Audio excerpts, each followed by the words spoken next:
This is TJ Jones, the host of the State of the Saints podcast, and the State of the Saints podcast is brought to you by Manscaped.com. Over 2 million men worldwide choose Manscaped for all their below-the-waist needs. For those that love the Lawnmower 3.0, well, I got news for you. The Manscaped engineering team has confirmed that they have successfully created the Lawnmower 4.0. The Lawnmower 4.0 gives you the ability to turn the 4000K LED spotlight on and off when needed for a more precise shave. The new trimmer even allows you to customize your trim all through additional guards lengths, sizes 1 through 4. And looks-wise, it's sleek with a two-tone matte and gloss finish, even features a hot foil stamp, black chrome Manscaped logo. Show your mower off loud and proud. Go to manscaped.com, use the promo code State of Saints, and you will save 20% off of the Lawnmower 4.0 as well as other Manscaped items. That's manscaped.com.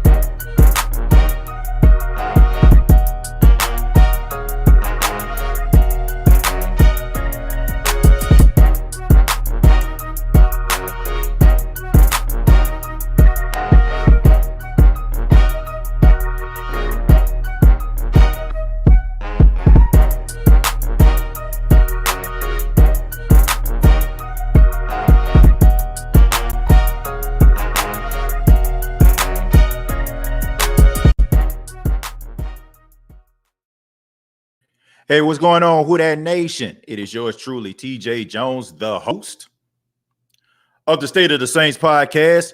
Thank you so much for checking out the State of the Saints podcast, where we talk New Orleans Saints.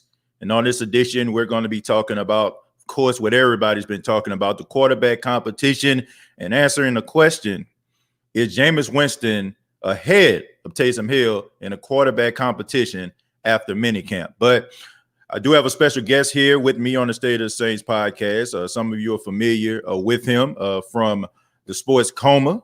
You can check that out on YouTube. I'm talking about my good friend, Big Q.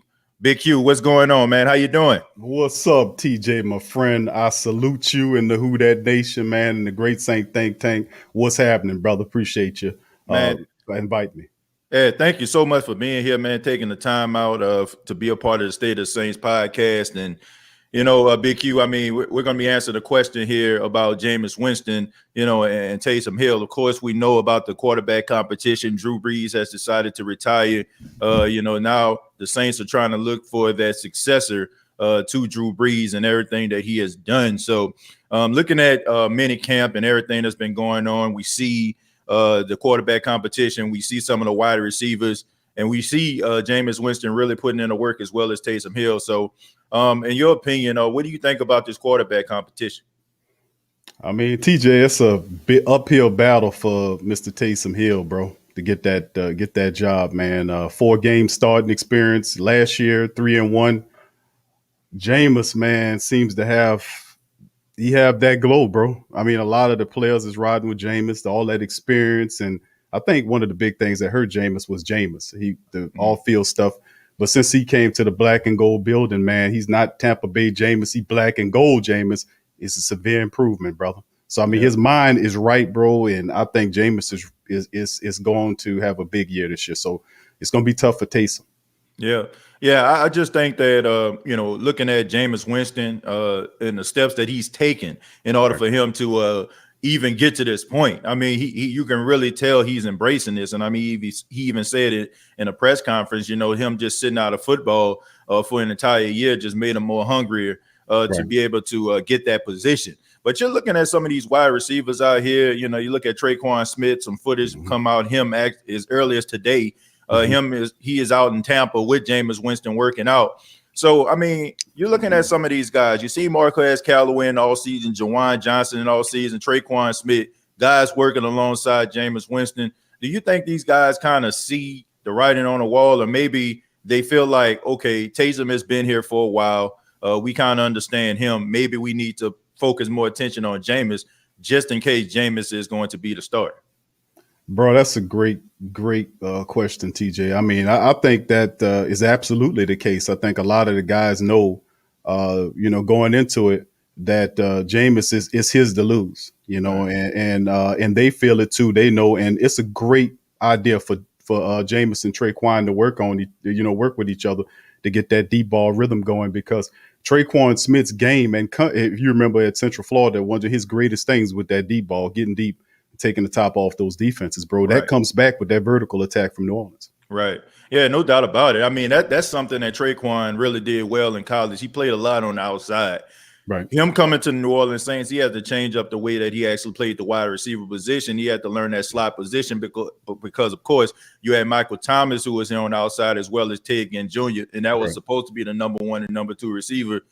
And Tre'Quan was more like a get-in to fit-in type wide receiver. But he has developed, his skills on the inside, being a blocker at the wide receiver position. But I just think that we're going to see something different from Tre'Quan Smith, and that's been a topic of conversation too. Tre'Quan Smith's development. Are we going to see improvements from Tre'Quan Smith? Look at that Tre'Quan. I mean, over the last couple of years, I mean, he had like 5 touchdowns, but he's been in and out of the lineup dealing with injuries, up and down. He came through in some games last season, but do you finally feel like we're going to see the best that Tre'Quan Smith has to offer now that Jameis is most likely, or Taysom is going to be the quarterback? Hey, TJ, my brother, I have to say yes to that, because, like I said, the Jameis's deep ball and the vertical game returns, that's of course in rhythm with Tre'Quan's game. The fact that he's on the final year of his rookie contract, that's pressure there. And of course, the Saints didn't bring in a competition as far as veterans in this year to kind of try to take that job away from him. I think Coach Payton realized that when he drafted him, he had a vision of Tre'Quan and Michael Thomas playing beside each other at some point. And this is the final year of his rookie deal to see if we can get that. And plus, a caveat to that, to Brother TJ, is the fact that Emmanuel Sanders was here last year. He learned a lot from Emmanuel Sanders. Yeah. And of course, like you, of course, know Coach Payton likes his wide receivers versatile, working in the slot last year. Not really Tre'Quan's game, but he did it. He's, like you said, he's an excellent blocking guy. And I think we'll see the best version of Tre'Quan Smith this year. I agree with you. Yeah, I mean, I'm looking forward to seeing Tre'Quan Smith, and I'm happy, in some cases, Big Q, because last year around this time, I mean, there was a lot of unanswered questions about Tre'Quan. Yeah. And when you looked in the offseason, a lot of questioning was about, did the Saints make the right decision getting him? Was he a waste of time? And I'm glad that you really don't hear anybody saying anything negatively about Tre'Quan Smith. Everybody's looking forward to seeing him take that extra step. And if he just so happens to fall into that number 2 or even that number 3 role, depends on who steps up. Everybody seems to be happy with that particular situation.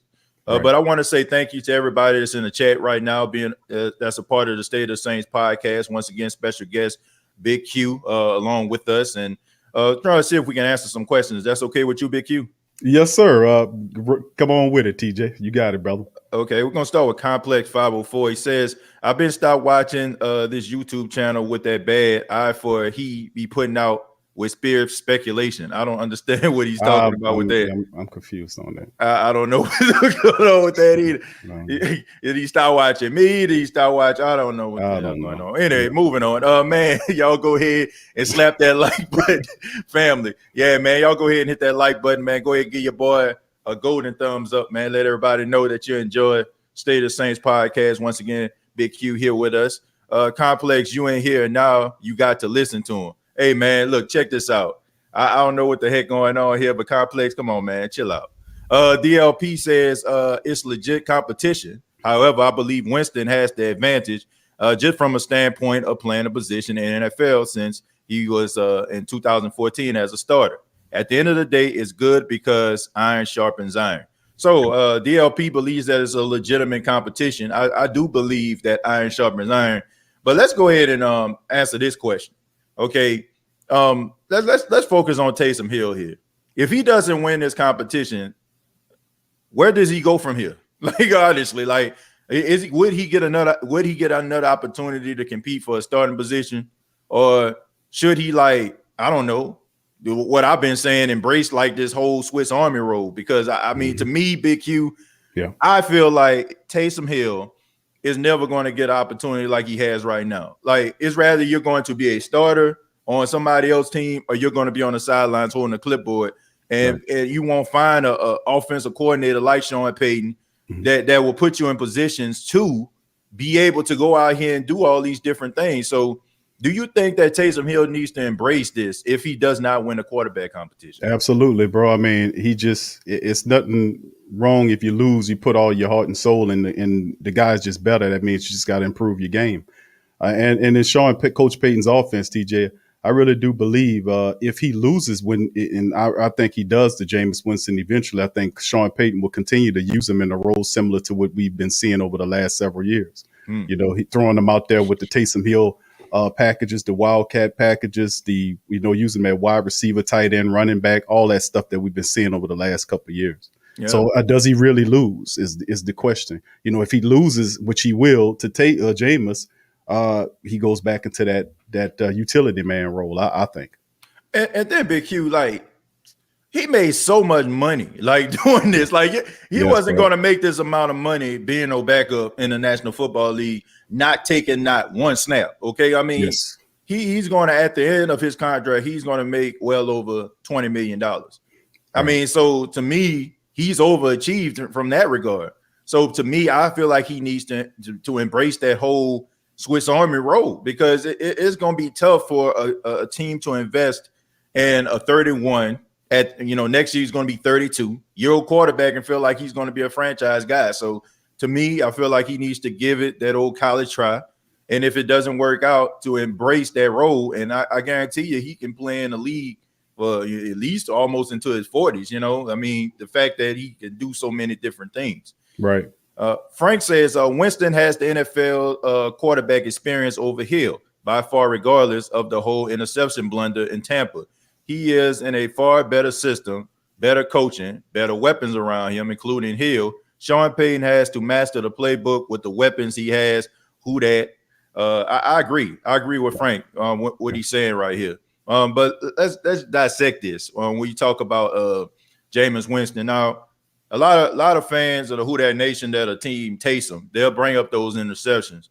Do you think that those interceptions were an anomaly? Do you think that it had a lot to do with the scheme? Do you think, or did you believe that it had something to do with Jameis just not being a very good quarterback? What are your thoughts on that? Maybe a combination of all those, TJ, to a degree. He was called. I mean, the system in Tampa Bay was not a balanced system. Man. And he was forced to do things and forced the ball down the field of running. They had much of a running attack. The offensive line was a half offensive line. They were dealing with injuries. The defense was there. The defense was, it was not a very good team, not to mention the turnover with the coaching staff and all of the offensive coordinators it was just ridiculous. He didn't have that consistency. And Frank is absolutely right, man. With Coach Payton, the stability, that's the biggest point. You know what I'm saying? Coming here, TJ, stability. Same coach for umpteen years here, same offensive coordinator. If one thing we can offer is stability in a serious system, man, that can help Jameis. And he had 1 year, a demotion, pretty much what it was, bro, as a third string quarterback watching Taysom Hill with no NFL QB experience going there last year and start over him. And Jameis sat there and took all that, man. So I have to give him credit because his mind is strong, man. And I'm just so proud of how he handled this, how he turned his life around, man. Yeah, really, I think that he has matured. But let's go ahead and talk about Jameis Winston in a new system. And let's talk about this mini camp that's different from all the other mini camps of the past. Right. Do you think that the Saints came up with this mini camp format?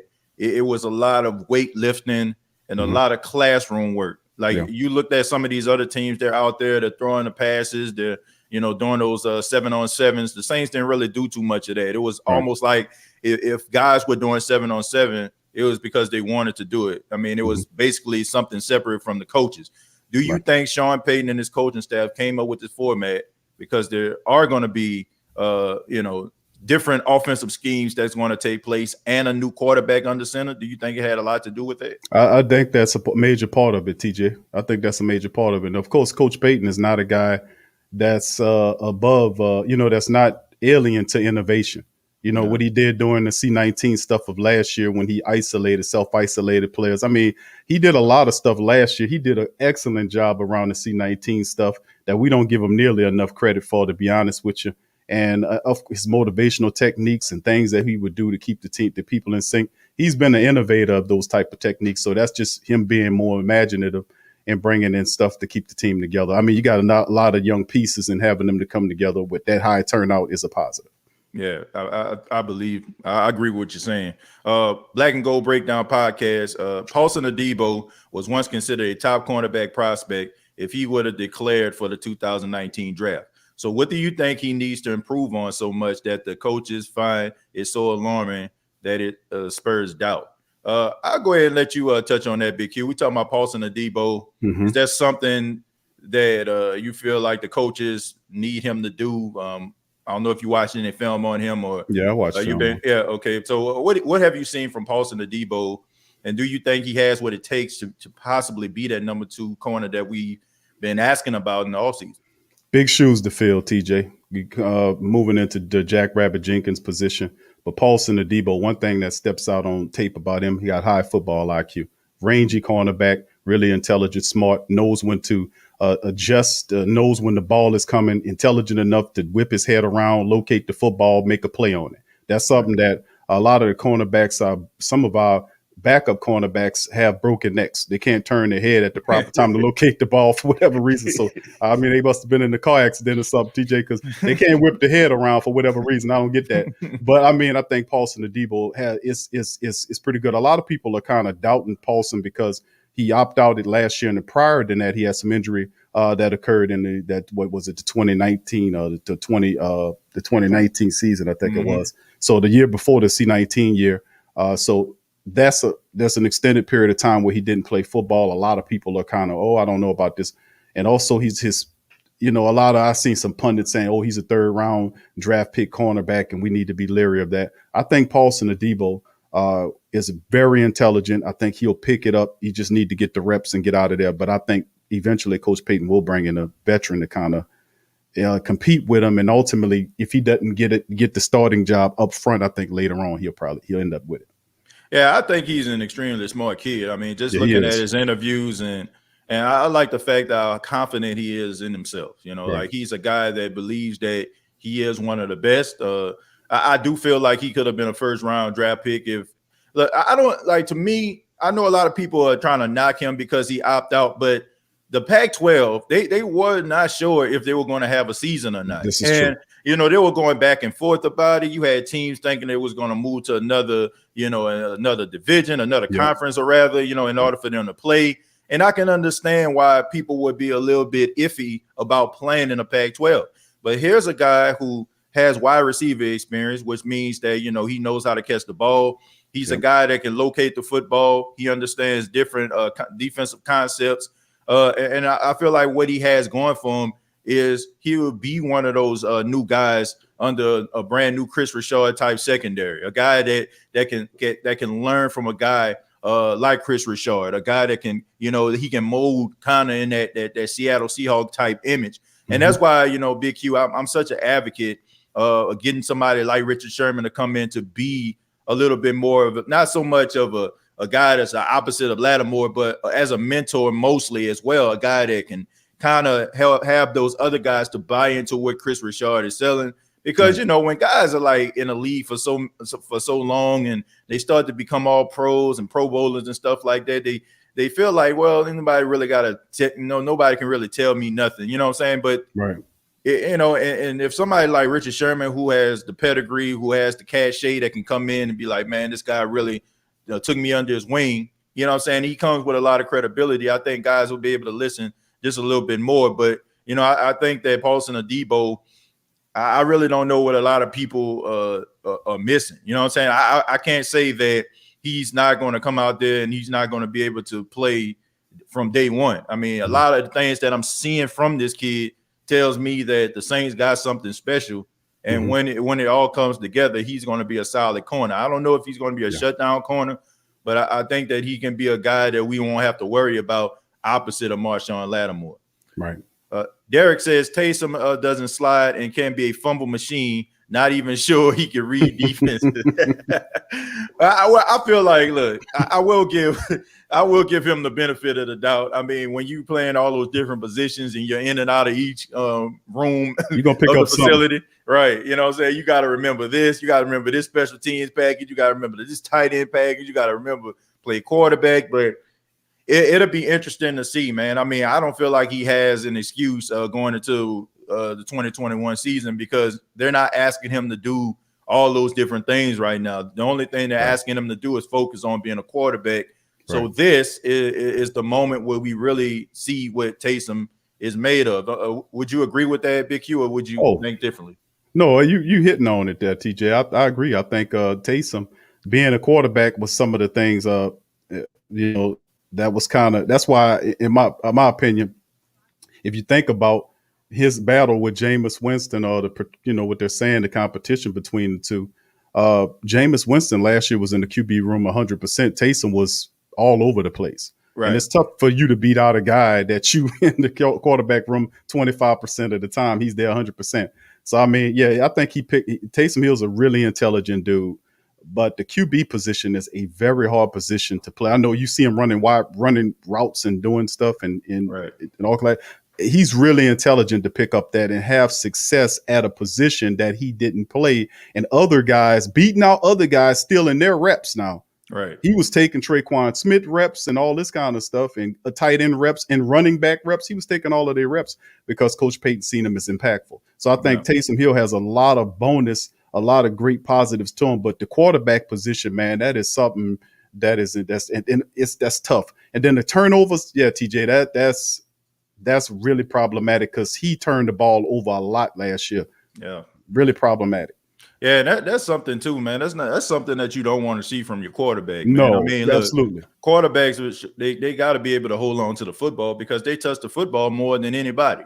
So him fumbling that football, that's alarming. And I got to say this, going back to a couple of years back, and I understand this was a preseason game, but there was one game I think he started like when they played against the Cardinals, and I mean it was like the same thing. He was turning the ball over, he was fumbling the football.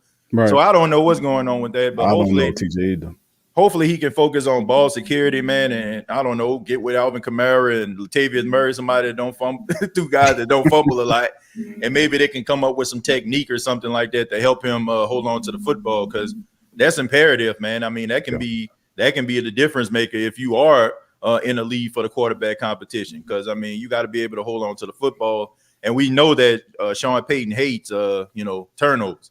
Ghostface, thank you very much for the $5. Said two of my favorite right here. All of us appreciate you guys so much. Who that? Yeah, we appreciate you, Ghostface. Appreciate you. Thank you for being a supporter as well. I put the link inside of the comments. So if you want, I'll take a few phone calls for me and Big Q. See what you all have to say. Feel free to chime in. Damian says, I know a lot of people have been joking on Taysom, but I'm happy he's second quarterback because trust me, we might need him at one point. I mean, that's a good point. I mean, look, everybody is hoping and praying and wishing that Jameis pans out, but I mean, it's no guarantee that he will. So it's good to have somebody that that you can count on and be able to make some noise, make some things happen, man. So that is a good thing to have, a guy that's been in the system, a guy that understands Sean Payton understands him, and also we seen last year that there can be a package together enough for us to be able to salvage some games there.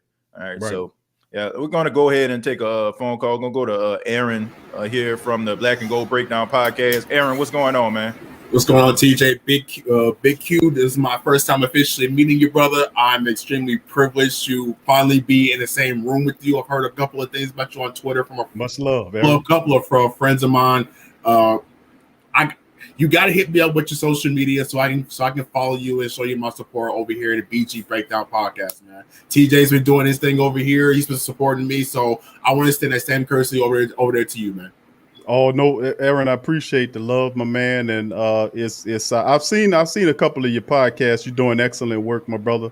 Much love to you, bro, and man, a lot of great work out there that you're putting out there, man. Keep up the great work, man. Excellent. I'm gonna do my very best. Now, speaking of the Saints, I'm gonna go ahead and get right to it because I'm pretty sure a lot of people are going to want to come in and get their voices heard.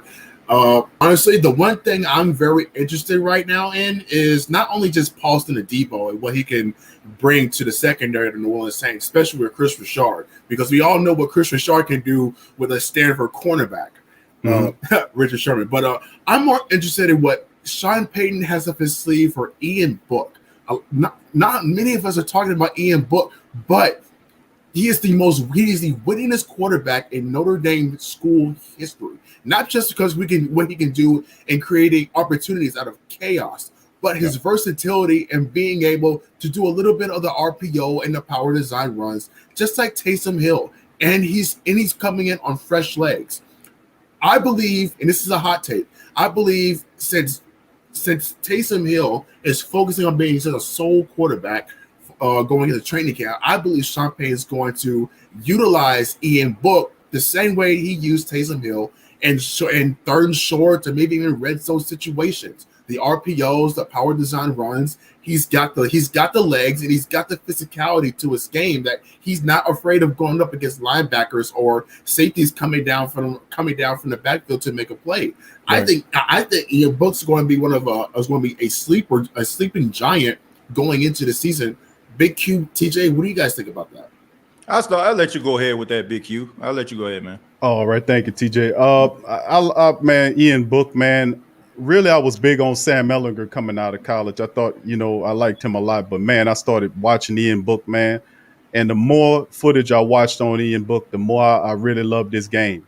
I mean, you mentioned a lot of great things. But, one of the great things that stood out for me of watching Ian Book was the fact that when defenders are coming from his eyes is always centered on that wide receiver. So he's scrambling around looking, and his eyes never drop to the defender. He's always looking upfield. He has the escapability to get out of problematic situations. He's a ball player, man. I like him. He's damn sure a winner. And when you say what you say about him being the number one winningest coach at Notre Dame, that's Joe Montana, that's Joe Theismann. You're talking about some pretty big names that he went and did over there. I mean, we got a winner here. And he got that little Drew Brees thing, a lot of people, them undersized thing. But Ian Book, man, watch out for that dude, man. Coach Payton made a great draft move with him.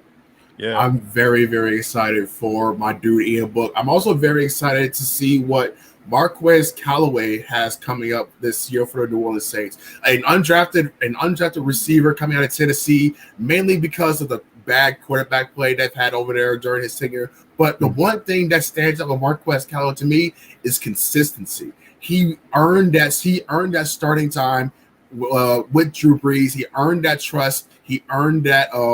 He earned those starts, especially when he's been impactful on special teams. And that's where I believe he made his mark. I believe it was week 3, week 4. I guess it was against the Los Angeles Chargers where he really started to come on. He really showed that he can really impact the game from a punt return standpoint. So I'm very excited about that. But let me get your thoughts on this, Big Q. When you watch, I'm sure you've watched the interviews of all of our recent draft picks, right? Mm-hmm. The one thing that stands out to me is character, the vibrancy, the charisma of every single guy that you've seen is talk on the mic, whether it be Paulson Adebo to someone even like Landon Young. These guys have swag to their game. They're hungry. They're determined to beat the person in front of them. What do you think about their character as a whole? I mean, it's just they did an excellent job picking up winners, bro. You look at this crop of players we got. Not a lot of people may not feel that way about Werner, the linebacker, but listen, these guys are productive. They ball players, man. And they, like I said, our coaching staff is one of the best in the league in finding people like this. Don't be surprised if a couple of these guys are starting for you next year. I mean, Landon Young is a guy that comes with big upside. Ian Book is. You have any other? When you look at the quarterback situation, contractually speaking, there are no other quarterbacks on the Saints roster after this year except for Ian Book. the Saints have big plans moving forward with Ian Book. A lot of people, we'll see how it go. One goal, he moves from Notre Dame go helmet to the black and gold go helmet. But these are Saints players, true and true. Quan Baker, all these guys will have impact on this team. Maybe not so much this year, but definitely over the next couple of years. They're going to really help the Saints keep a transition in ahead, going up, trending upward. Yeah, hard facts. Let me get one more question. I'll get out of here for the next caller. This is for both of you guys, right? You talked about Pete Werner, and he's not much of a character guy with charisma, right? But when you watch, I've watched Pete Werner since he started in Ohio State. I've watched his game. I've watched how he handles himself in interviews.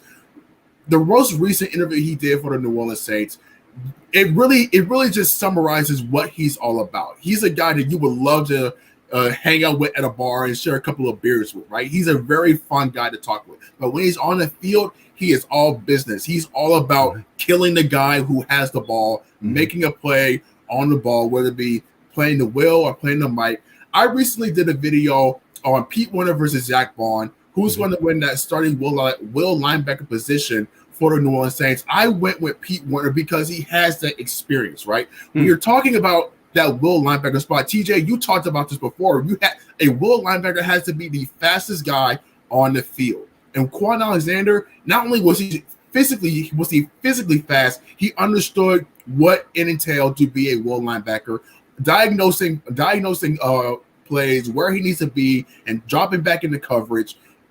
It's the mental process that goes along with being a will linebacker. And I believe Pete Werner has the tools to set in both aspects, whereas Zach Bond is a guy coming from a 3-4 system who I believe should have been more effective in a Chicago Bear or Green Bay Packer style defense, or maybe with Tampa Bay because of Shaquille Barrett. But Zach Bond being more of a physical speed guy versus Pete Werner, who plays so slow, that's also seems like it's kind of fast.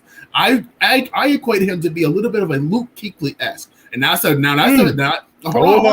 Yeah. That's a big stretch. I know, but I say that because of his ability to his instincts to play the position, the instincts, the recognition. Right. Pete Werner has that potential in him. So, Big Q, who do you think is going to win that will linebacker position? Do you think it's going to be Pete Werner, or do you think it's going to be Zach Bond? That's great points you're making right there, my friend. Pete Werner definitely has more experience from a collegiate level playing that position. And the knock on Werner was athleticism, that he has a problem with athletic tight ends and wide receivers, the running backs of that way. But all I've seen when I put the tape on to Pete Werner is that he's the first freaking guy in the play hitting so all his faster linebacker compatriots on the team, he's supposed to be more athletically gifted than Pete Werner, but guess who's at the ball carrier before anybody? He has great what I call anticipatory skills. He doesn't get fooled by the misdirection. He knows exactly where the ball is, and he puts his helmet in there first, ultimately trying to dislodge that ball from the ball carrier. He plays with his hair on fire, and that's the type of linebackers I like. Now, Zach Bond, athletic, he has the athleticism. He does have the size to play the position. And I'm really I really love our position coaches, the linebacker coach. Demario Davis is another guy that'll help him get on the field. But make no qualms about it. Even though they're looking at Bond as the starter, Werner is definitely a guy that's going to be on his heels. You got two high-ranking linebackers the Saints took over the last 2 years, moved up. We used a couple of picks to move up to get Zach Bond the year before, and then we picked Werner with the second-round pick. So one way or other, we're going to find the matchup, the guy that's going to complement Demario Davis.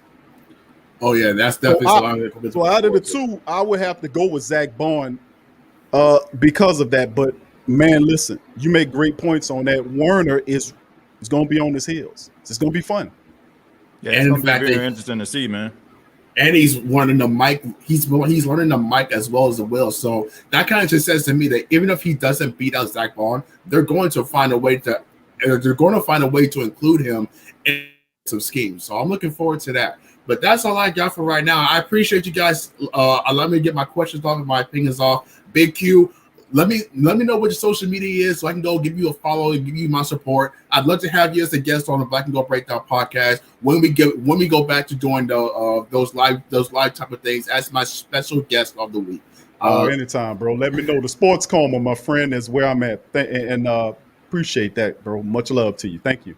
Yeah, All right, appreciate that, TJ. Aaron, man. Thank you so much, man. All right, Yeah, good y'all stuff, take it man. easy. All right, yeah, man. Shouts out to Aaron, man. Look, man, I'm gonna just let y'all talk, man, because y'all guys, y'all know y'all stuff, man. I mean, look, they hear me all the time. You know what I'm saying? Like, so love to hear like different, different takes on some of these topics, man. I love that energy, and shouts out to Aaron.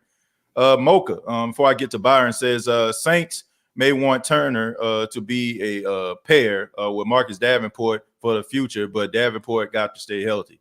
Yeah, I mean, look, Marcus Davenport, he has a lot of ability, a lot of athleticism. I mean, nobody's questioning that. It's just his inability to stay healthy, man. Big Q, I mean, Marcus Davenport, what's your thoughts on Marcus Davenport? I mean, do you think that the Saints need to go ahead and chuck this up as a loss, or do you think they still need to give him a chance? I mean, I'd love to hear your take on this, man. well, that's a lot of people feeling that way, brother TJ. But I think I talked about Davenport, man. I think this year it's a group of players that I really think take it to the next level. I think Davenport, Marcus Williams, Marcus Davenport, and several other Saints players take it to another level. And I think the part of it is like what you was talking about, Jameis Winston having that improvement by getting his mind right. And of course, Chauncey Gardner-Johnson spoke about getting your mind right. And several other players, including Davenport, spoke about getting your mind right. So, I mean, I think this year Davenport turns it on. I wouldn't consider him a bust, but I do kind of equate him to, Daniil Hunter coming out of LSU, TJ, where he came out extremely raw, just like Davenport. They really mirror each other in game and even in stature. And if you pay close attention, even in their path to get to where they are, you had Hunter was hurt just like Davenport was, but he officially got his body where he needed to be. And then boom, he started coming with them sacks and rapid recession. So I'm thinking Davenport, and with Cam Jordan also helping them because he's been working with Cam. He's been healthy in the offseason. And usually he's not that, you know what I'm saying, TJ, he's usually hurt. You got to rehab and then start working on his game. This time around, he was actually healthy going into the offseason. He's been working with Cam. Cam been sharing little techniques of how to stay healthy in the season. And I really think Davenport has a big year this year. I really do. Yeah, I just think that he needs to get out of his own way. I mean, he mentioned that in his press conference, trying to get that sack, probably listening to what people are saying about him. Look, you have to have confidence in yourself. You got to have confidence in your skill set and also your practice and the things that you are doing in order for you to become great. And Right. I just feel like, being that first pick for the New Orleans Saints, probably hearing all these things about the Saints trading up, and it didn't really do him any favors. The fact that the guy that everybody thought the Saints were going to get in Lamar Jackson ended up being league MVP. So, I mean, with all these different things going on in your mind, I mean, it's easy for you to, to mess with your psyche. But hopefully this season, man, he can just get out of his own way and just play free and have fun. Right. I mean, this is your fourth year with the same defensive coordinator, same defensive line coach. So, and these are the guys that you've been with since the start. So, just go out there and have fun, play some football, and everything else to take care of itself. Amen to that, brother TJ. Yeah. All right, we're gonna go to Byron. Byron, how you doing, man? What's going on, fam? What's going on, TJBQ? What's up, brother Byron? How you doing, man? What you got for us, man? Man, I mean, I'm just thinking that we're talking about Davenport, more we're talking about Taysom and Jameis. I was saying about this on, with Q. I was saying I think Jameis gonna have a good year. I'm so excited for him to get the opportunity, to be the quarterback could be, and I think that he's going to have success with the Saints this year. They never had in a long time ago where he was in Tampa. I think it's not going to be struggles with him. He's not going to have no problems. He's going to have a better head coach with Sean Payne, going to call the game like he is. I think that he's going to have a good offensive line. It's going to protect him. You have the running game. You got the nice weapons with Michael Thomas and Callaway, Alan Troutman, Nick Van Neck. You got Deontay Harris, Tre'Quan Smith. That's going to help Jameis. That's going to prove he could be as a better player he could be. I think that he's going to have successful down here in New Orleans. And I'm so excited that he finally got an opportunity. He can take the chance that he's going to have, a bright for the year that he never had it in a while. And I think that the offense going to look good, though. And I think that's going to surround Jameis a lot more, prove that he could be the quarterback in the game. But I think he's just going to have a good, a tremendous season, though he never had it. He had it worse every year because he just played so bad, but just never had he never had successful like he used to be when he was a first overall pick. And I think to me that's the struggle for him though. But he ain't got to worry about that no more because I think it's a process. But he's going to proceed though. But he's going to have more a fantastic day he's going to ever had in a long time ago. You know what I'm saying? That's why I said I feel with Jameis though because I like Jameis a lot though. And I like the way he could bring things because he's a winning player, but he's a winning guy, but he's a good person though. He got a good personality though. He's a smart dude, you know what I'm saying? He have confidence and he trusts himself, you know what I'm saying? Because I believe how he take things to the way to beyond, but he's not trying to back down and say, okay, I can't say I can't have when I'm not gonna have. But the order is that he know how to do things the right way though. He's not trying to screw things up. He's not trying to make it a purpose, but he's not trying to be betrayed for something that he's not gonna be cause of himself because his team gonna have his back no matter what. You know what I'm saying? It's not going to be brought down, but like I say, it's going to know for sure he maintain and stay his self-focused so he can bring his game to the next level. You know what I'm saying? That's what you want in Jameis because you're not going to get the old Jameis that you never had, but you're going to get a new, different type of Jameis that you'll see that the Saints look at him. Like I'm looking at him right now. And I think who that family they know to support him because I'm going to support him no matter what. You know what I'm saying? I'm here for Jameis no matter what. And I'm as a fan that is it because I'm always a diehard Saints fan, TJ. I've been known for the Saints for no day since Drew Brees came arrived. You know what I'm saying? I was born and raised down here in Louisiana. I was like, I've been like, I'm a diehard, like I'm always gonna be a fan like is though, bro. I represent my team though. I roll my boys, you know what I'm saying? I ride with them, you know. And I think that my team always gonna be the team they're gonna be. And they're gonna be more as the best team they're not gonna be. But I think you can't just take everything for something that's not gonna cause for something that's gonna be blamed for. So I'm not trying to he's not gonna be a bad player, but he is good. You just gotta know for sure you gotta trust him though. And you just gotta accept that because it's not gonna take the wrong way as a path. But I think that you have some round the guys that's gonna, play with him though. When he played with the team that he got right now, that's who he is, then all of a sudden it's all said sky's the limit though for him though. And I just think I'm really looking for him though, and he's gonna have a good fantastic in 2021, bro. No doubt. Yeah, I mean, look, I think we're all hoping that he does, and hopefully he turns the corner. There's a lot of different elements in New Orleans that he didn't have in Tampa, but I'm not just going to, just completely, just let him off the hook, man. You got to go out there and you got to perform. There's some things that I'm pretty sure he will agree with that he's going to have to get rid of in order for him to take that extra step. He has all the tools, man. I don't think anybody in the chat or anybody that ever come on this show would say that Jameis Winston isn't a gifted quarterback. The problem is I feel like when he tries to do too much, but if you look at Jameis Winston and being in Tampa, being the first pick overall, when you're first pick overall, people look at you as the savior of the franchise. Nobody's really looking at him to be the savior of the franchise. People just looking at him as being a quarterback of the Saints is just don't screw up, man. Just do your job. And you don't have to worry about being the is all and be all of the New Orleans Saints because everything else will take care of itself. And as long as Jameis does that, then he should be just fine. But as long as he goes out there and he's trying to, they say make a mountain out of a molehill, he's going to continue to have the same type of transgressions and issues that he had out there in Tampa. But we're all rooting for him, man. No doubt about that. You're right. I said 1 minute, you know what I'm saying? I would say I'm always going to be cheering for Jameis no matter what, bro. I just think I believe that he always have the power that he had, the strength that he could believe that he could do things right. You know what I'm saying? He's not trying to do things wrong. He's not trying to screw things up. He's not going to make mistakes and cause for something that's going to be blamed for. But I think the purpose that he know how to do things look correctly, though. He fixed everything. He solved everything. But he know now he get everything straight and organized. You know what I'm saying? But it's not going to turn like you're going to see the rookie Jameis. Like I said, you're going to see the Jameis that's going to be as a veteran player. And that's why I see that in the vision. I see his eyes. And I looked at when I saw, everything, what kind of he is, or what kind of man he is as a person. And I see what he knows that he's always going to be for who he is, though. He's got to know, you got to accept that man. You can't be hating on the man because he's not going to do something strange about it. And then it was like it's going to take things, for granted, but make it purpose. But no think that just feel like you just think the man want to be here because he want to be with the Saints. He chose the Saints to come back for a reason, though. That's what Sean Payton liked to do very much because he know he care about this man. He know he's not going to say, okay, James going to stink it up in the field. No, he's not going to do that because you're not going to see something that you don't see what you're looking at when no James going to be like the guy is going to be the guy, but you're not going to just think, okay, he just pulling like turning the wrong direction. You know what I'm saying? But it's that you got to refrain, but you just got to respect the man, respect and earn the man, respect he deserve. Right. And that's what I'm saying. You got to give some more, the word that he know he can feel and he can feel, but just don't say that he can't have, he cannot have, he cannot do, he cannot do. You know what I'm saying? But you got to roll as a dice, but you got to take how it is, though, bro. because it's compliment, because you gotta take his sloop to sloop, but you just can't take everything away from him, man. He could do. He's a winner though. He's not a loser. But I'm just think that I have so much, for James, because James is always gonna be like things that he could do things the smart and have calm and common sense, you know what I'm saying? Because that's when you want to hear the kind of person when he spreads himself out, you know what I'm saying? Make himself feel comfortable, but he's not going to have the struggles that he never had. He's going to turn the ball over too many like he think he's going to do when he was in Tampa. I'm saying just never had the kind of game. They bring his game the way he want to bring his game more better, though. And he going to prove that, though, this year.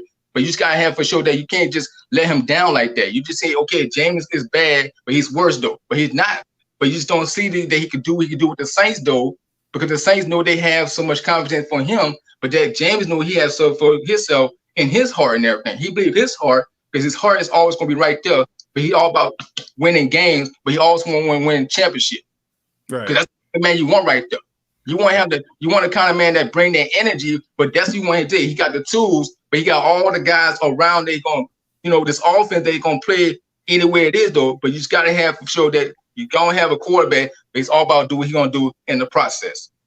Yeah, I agree, man. I mean, look, as long as they don't try to, just change him up too much, allow him to play free and do the things that he does best, I think the sky's the limit for him. But, Byron, thank you so much, man. Appreciate the take, and call back anytime, my friend. No problem, TJ. Anytime. Thank you, bro. And who that for life? Who that? Yeah, I mean, he made some good points, man. As long as they don't take everything away from him. I'm seeing like in the chat here, I've seen people saying things like game manager. I don't think that Jameis Winston should be a game manager. I mean, that's just me. But Big Q, I mean, what do you think? Do you think he should be a game manager? I don't see it. I don't see him being a game manager. That's a good one, TJ. I think that's the overwhelming consensus about what Jameis needs to do. I think he will do more than what a game manager does. I mean, everybody's kind of looking at his interceptions and saying, well, he'll throw 30 interceptions. I don't see that happening in Coach Sean Payton's offense. Absolutely not. And your previous point about the Saints, him being the savior of the Tampa Bay Buccaneers franchise, that's very true. He's not the savior of the franchise for New Orleans Saints. Yep. The Saints have a vital and very dangerous and NFL top 3 or number 1, in my opinion, rushing attack that will continue next year. The Saints will run the ball.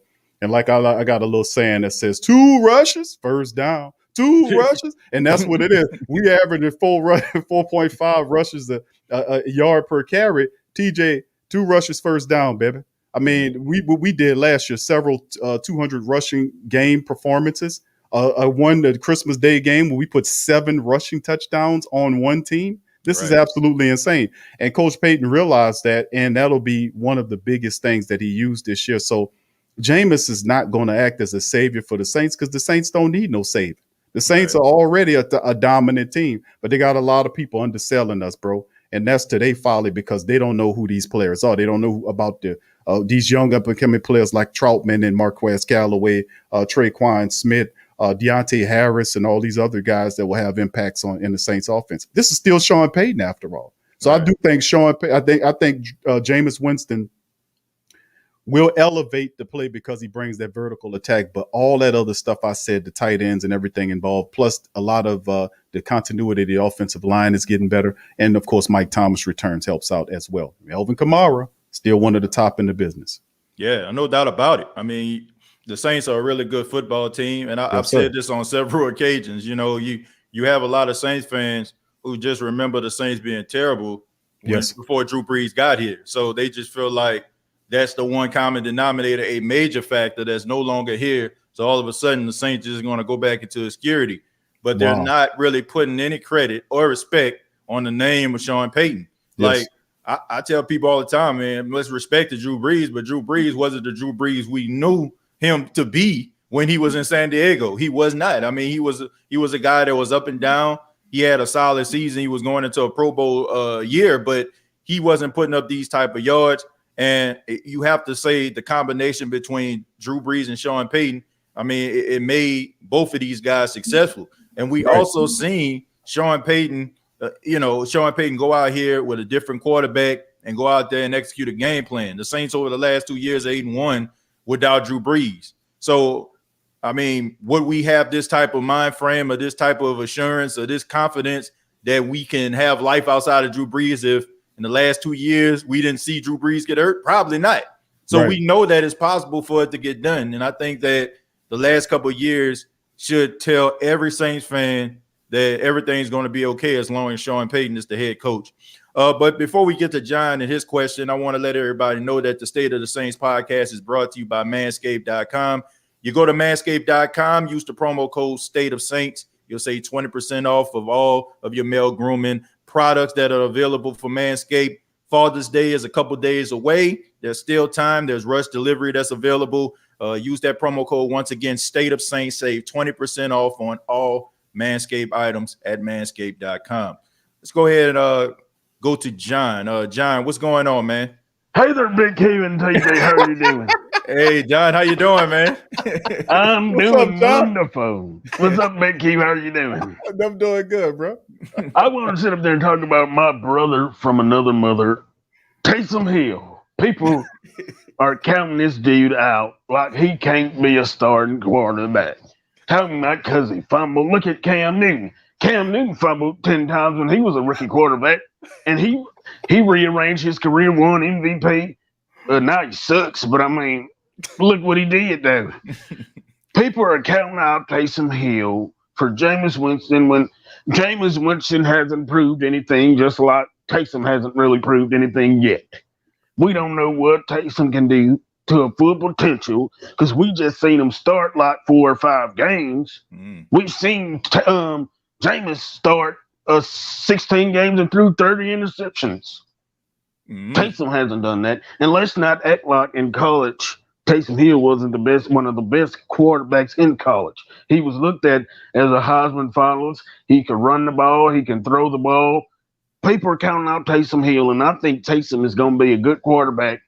And I like Taysom, but I just feel like most people in the Who Dat Nation is just looking at Jameis as this first overall draft pick, and he's through 5,000 yards, and he just automatically have a slight edge over Taysom. And we all know Sean Payton is flabbergasted with Taysom Hill. And more than likely, Taysom is going to start week 1. I mean, what's your opinion on that, Big Q? Well, brother, first of all, bro, it's always good to hear from you, brother. Good to hear from you, T-Bud. And but the Taysom take, man, you're right. They haven't proved anything on the field as of yet. And like I said, Taysom Hill has a huge climb. And you're right, Coach Payton is quite enthralled with Taysom Hill. But I still say, regardless or not, even if Taysom, I put it on Jameis because it's quite evident. He has the experience. But Taysom have you seen Taysom play the quarterback? He's the next great thing since Russell Wilson and Joe Montana. Have you seen Taysom Hill throw the football? Yes, sir, I have. He throws the football way better than Jameis. He runs the football way better than Jameis. He has better IQ. Taysom can read a defense. Taysom didn't throw but 1 interception when he started. Taysom can he can run. He's mobile. He's smart. He's a Mormon, and I'm a Mormon, and I like him.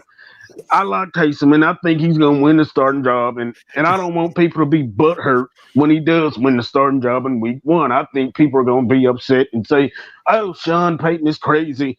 He don't know what he's doing." But let Taysom go up there and take us. And I feel like we will have a better chance of going, 13-3 with Taysom because he knows his system. He's been a part of it for 3 years. He knows how Sean Payton thinks. He knows what he's working with. He's been here for 4 years. Jameis only been here 2. I mean, Eric McCoy know how to work with him because they played with him before.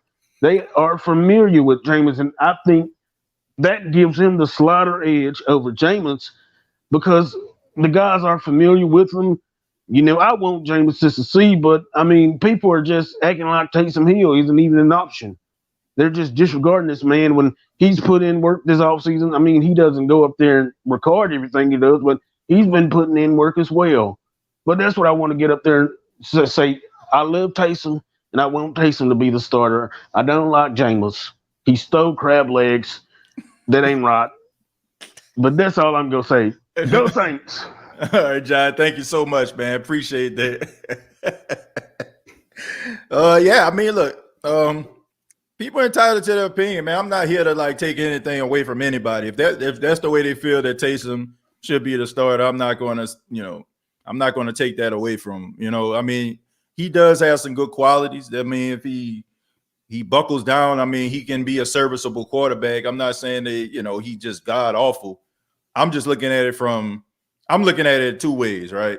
I know a lot of people look at Taysom and they look at his ability to run. And I know why. I know why people are paying attention to that. And I can look, let's just call it for what it is. We see a guy out in Baltimore by the name of Lamar Jackson, and we see him running this RPO type offense, and we see him getting out of the pocket and making people miss, and he's really fast and elusive, and he's making defenses look silly. And it's just the way that we think. Like, we want some of that. So we look at, okay, that was successful for Lamar. We know Sean is a better offensive play caller than John Harbaugh is, so they can make it work. But here's the problem where a lot of people aren't paying attention to. Here's his chemistry with Hollywood Brown and some of these other receivers. Like, these guys are frustrated. They ain't getting the football. So Taysom, trust and believe, man, he's going to have to change the way that he plays that quarterback position, because we might be all excited him running them 40-yard plays, but guess who ain't going to be excited? Michael Thomas ain't going to be excited. Nope. Elvin Kamara ain't going to be excited. Deontay Harris ain't going to be excited. Mm-hmm. Those guys want that production because those guys want to put themselves in a position to take care of themselves. And when it's time for them to get another contract, they want to be able to have leverage. So, I mean, Elvin Kamara kind of hit on it, when they asked him about him missing one of the games. He had every game he ever played in, he had at least one screenplay. And when he played with Taysom, his production dropped off. He said it, man. He kind of made a joke about it, but Alvin Kamara, man, there's always some validity behind what he says. And he was like, man, I mean, I couldn't get like one screen pass. And then him on the sideline soaking. I ain't never seen him like that after that Philadelphia Eagles game. Mm-hmm.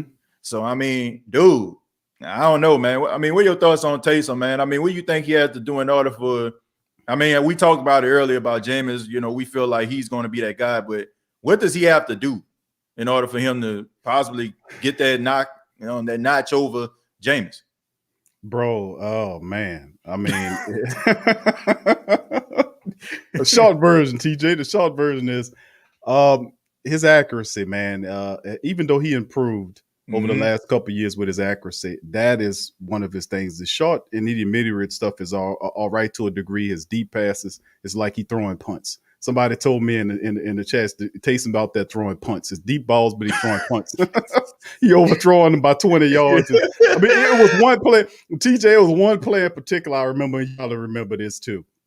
He was throwing the ball to Jared Cook. Now, Jared Cook is every bit of 6'6", 6'5", 6'6". He's a big wide receiver.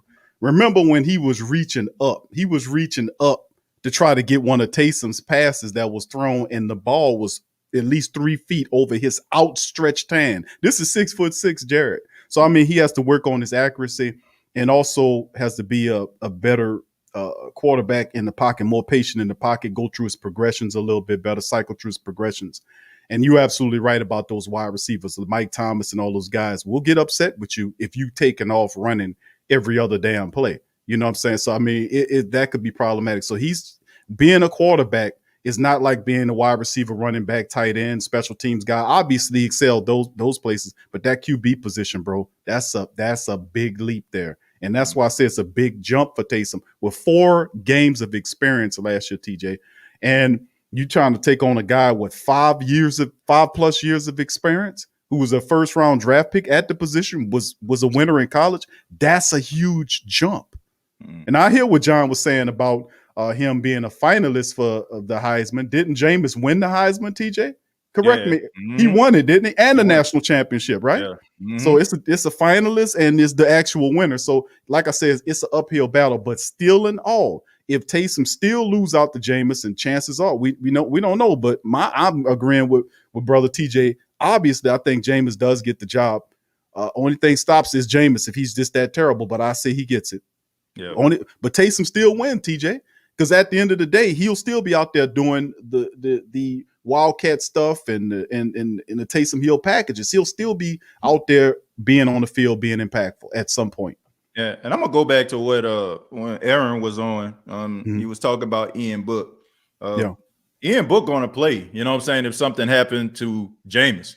Because I feel like it's going to be the same type of situation where, like in that 49ers game, right? You had Drew Brees, who was the starter, and you had Jameis, who was the backup in that game, because they did that so Taysom wouldn't, they want to take away from the game plan with Taysom they had for Taysom. Right. So to me, Ian Book is probably in the best situation ever. You know what I'm saying? Like a number 3 quarterback that can possibly play. Like that's unheard of. You know what I'm saying? Because I'm pretty sure if something was to happen to Jameis in real time, Ian Book is going to come into the game, especially if they have a game plan set out for Taysom. That way, Ian can come in the game, facilitate the offense, and Taysom can continue to do his thing. So we might, knock on wood, and I say this, I want to see if Jameis is the starter. I don't want to see him get hurt. But there's a possibility that Ian Book might end up playing because, something was to happen to Jameis, so. Great point. Yeah, so Great point, bro. Our 3 is not really 3, is it, TJ? Nah. At that quarterback position, huh? It's like a 2 and a 2A, Right, so, right. Bro, if he ain't learned by 31 years, he ain't it. Look, I just think that, okay, I will look to his defense, okay. He played 4 years of college. He was hurt, but when he was there, he did do a really good job. Then, of course, him going to BYU, he had to go do missionary work before he even got to college, if I'm not mistaken. He had to do a year of missionary work. So he came in, he was a little bit older going into college. So I'll give him the benefit of the doubt on that, but I don't know, man. Look, it's hard to play the quarterback position, and there's a lot of things that Taysom has to work on in order for him to get where he needs to be.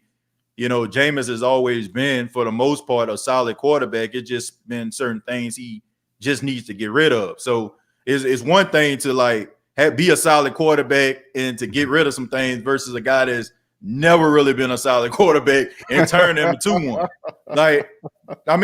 Taysom has never really been a solid quarterback. Like even at BYU, and I watched him quite a bit.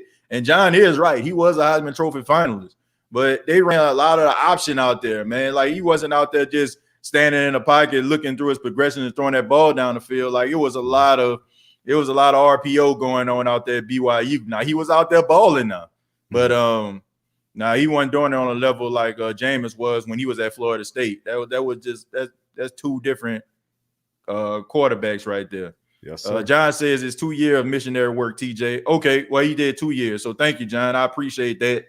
Yeah, so 2 years. So he went to college when he was about 20 years old. So I give him the benefit of the doubt when it comes to that. But still, man, it's hard to play that quarterback position if you're not coming from a pro-style offense. John said this segment clearly shows who knows football and who doesn't. Can't make decisions based off of emotion. Taysom is a great football player, but Jameis gives us the better chance to win. That's something too, Big Q.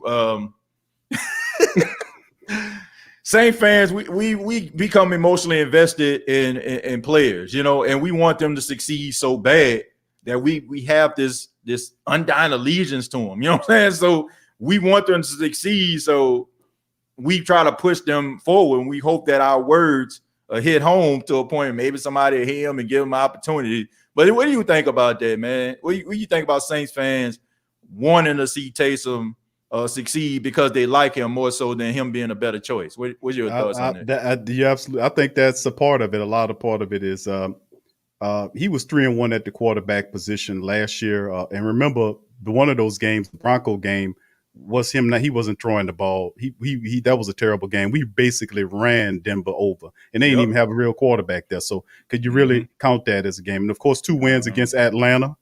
He did have a gear against Atlanta. He was good at beating Atlanta, and I appreciate that. And but the loss, anytime we can beat them, I'm happy with that. Right. But then, of course, the loss at Philly, which it came down to the last drive there, TJ, and he turned that ball over. If he stood in that pocket and turned that ball over, if he'd have scrambled and picked up that first down, we probably would end up winning that game. But I think Coach Payton realized watching Taysom, because he really wanted to see what Taysom had and had an opportunity to see what he can do in this offense. And it's just, even though Taysom didn't give us the type of, games that we really wanted to see because he needs more time there. Right. But it's still a big plus for Coach Payton to have a guy, TJ, with no quarterback experience up until that year go 3-1 in the system. So I mean, it's just fantastic. But you're right. It's an emotional fixture to Taysom because how Taysom came up through the ranks. He was a guy that basically said, "I'll do whatever it takes. You want me to take out the trash? You want me to wipe them windows over there? I'll go run and get me some y'all want some chicken?" You know, he the kind of dude that do all that, bro. You know what I'm saying? He's that type of person, man, and people just gravitate toward him, and you just got to love him. So, I mean, I think that's a portion of the people liking Taysom a little bit more than Jameis. And, of course, he's been on the Saints team. People had an affinity with him more so than Jameis, but you got to listen to what Jameis been doing over the last 6 months or so of how he been talking, and it'll change your philosophy because people still viewing Jameis like he's Tampa Bay Jameis, and that's wrong to do him like that. Yeah, I mean, if we're going to give people like Drew Brees the benefit of the doubt, I mean, we got to give Jameis the opportunity to change that narrative too. And yes, sir. You know, just looking at Taysom, like I said, I don't have anything against him. I want him to succeed. I just feel like he'll be doing himself. He can honestly take himself out of the league by like trying to really go out here and be playing a quarterback position, because to me, it's probably his last chance to do it. And I feel like if he doesn't do it, probably best for him to embrace that position because he's going to always have a spot. Like this dude is a trendsetter. I mean, because he's been so successful, you see people like Tim Tebow getting opportunities. You seen like in week 17, guys like Tommy Stevens, who we drafted, get opportunities with Carolina. Everybody is trying to do that Taysom Hill Swiss Army type thing. Everybody's looking for that next guy to do that. So, I mean, he created a whole lane for himself. Yes. You know, and made a lot of money in the process. Once again, man, this dude, I often say this dude is the Costco of the National Football League. You know what I'm saying? Like, this dude is everything that you need. You know what I'm saying? Like, he's everything that you want, you know what I'm saying, in a player. You know what I'm saying? And you're saving a lot of money by doing so. But he's, you know, paying dividends. So, to me, I think he's in the best situation. But, man, we'll see, man. But it's going to be an uphill climb for him, man. I mean, I don't have anything against him. I'm just being honest. Like, if I'm looking at guys throwing the football who has the better, you know, arm and all, like, I believe that Jameis has a better arm and velocity than Drew Brees. You know what I'm saying? Like, I mean, I think he has better arm talent than Drew. So what's that saying? Like, we know that Taysom don't have better arm talent than Drew. So, I mean, it's uphill battle, man. Uphill battle. Tyrese says, yeah, but Jameis never had a winning record as an NFL starter. This is different Jameis. We can go 11-6 or 12-5 with Jameis, but with Taysom, we going about 10-7. Yeah, I mean, look, I don't know. Look, I don't know. I don't know if we can win a shootout with a Taysom Hill. Like, if we was to go up against Tampa, right, and Brady balling out, you know what I'm saying? Can you, like, and we have to take shot for shot. Can you really see Taysom Hill going toe-to-toe with Tom Brady? I can't. Like, maybe you can, but I can't. You know what I'm saying? I can't see him going toe-to-toe with some of the best quarterbacks in the league. You know what I'm saying? I can't see him going toe-to-toe when we go out there to Seattle on Monday night with Russell Wilson. I can't see that. But I can see Jameis going back and forth, throwing that ball down the field. Might see some picks. But you're gonna like, he's gonna be pushing that ball down the field, and it's attainable. Like, it's not like we haven't seen Jameis throw for 300-400 yards and 4 touchdowns in the game when he needed to do that.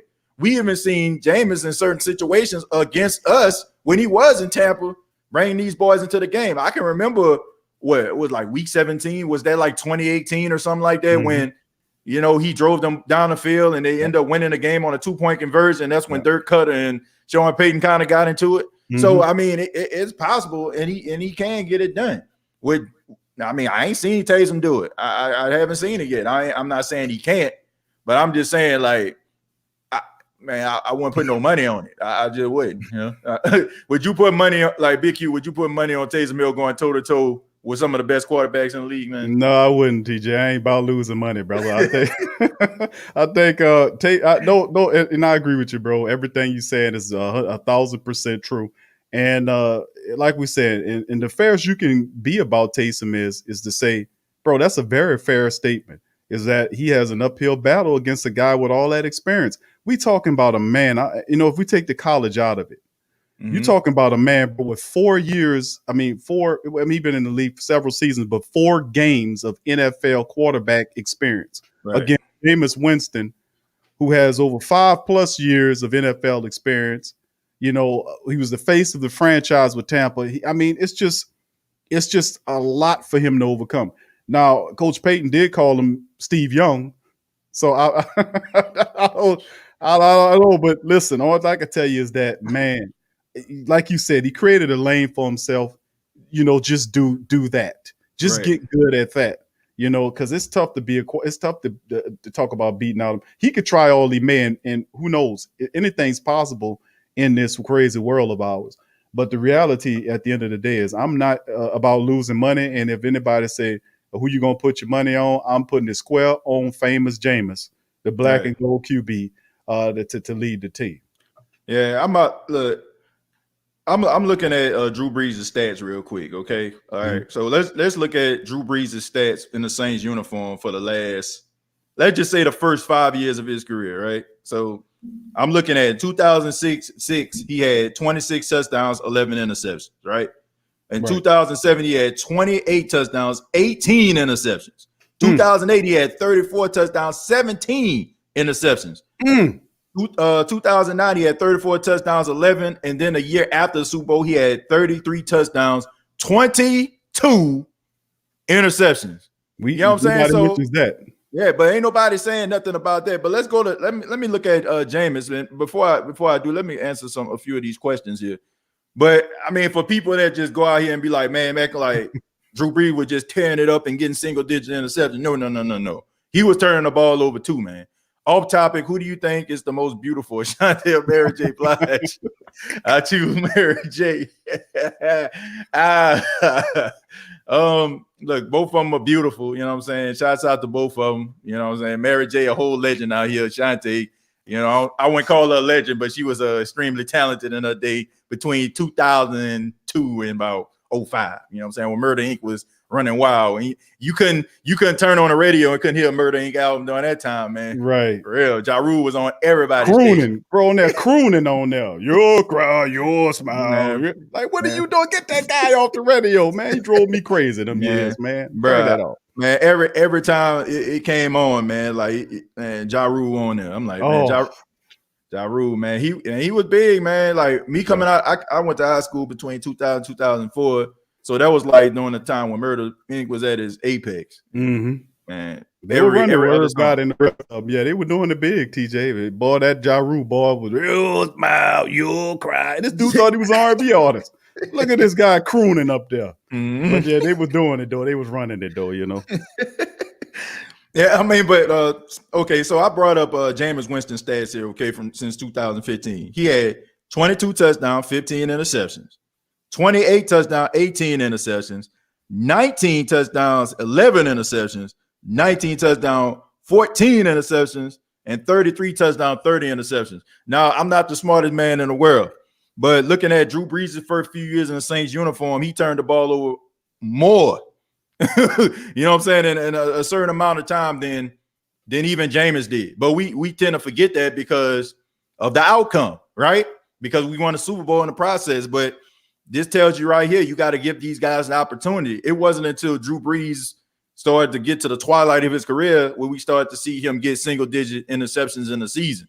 So, But we tend to forget those things. We really do. So I feel like we need to give this man the same opportunity as we gave Drew to figure it out. We're going to read a few more and then we'll get up out of here. Mario said Ja Rule clapback song is hard. Oh man, yeah, clapback was hard. I like the beat, man. You know what I'm saying? The beat went hard. But it was over with, man. 50 came through and man, that was a done doubter. My favorite Ja Rule album, bro. I only really like the one, and that was Ben Better Vici. Because the very first one, they was trying to kind of make him like a Pac figure. Tupac, yeah. Yeah, that's what I was getting from it too. Nah, I wasn't feeling that, man. Pac and flow, but he would just, I don't know, man. Look, I like the marketing and stuff like that. He did a really good job. Like, anybody that say that Ja Rule didn't have a run, I have to question their hip hop knowledge, man. They had a run. They had a run. Yeah, but I don't know. I mean, when 50 came through, that was it for him. It was over. Man, he ain't no clap back. That was absolute. He ain't had no guns in that bullet. Bullets in that gun. That was done data right there. That was it. It was over with. Princess says, I feel Jameis Winston will get us over the hump. Look, I believe in him, man. I'm like I said, looking at these stats, it tells you a lot, man. I just think that we know what the end result is with Drew, so and sometimes like when we so focus on the future and we forget about where that person came from. So Give him opportunity.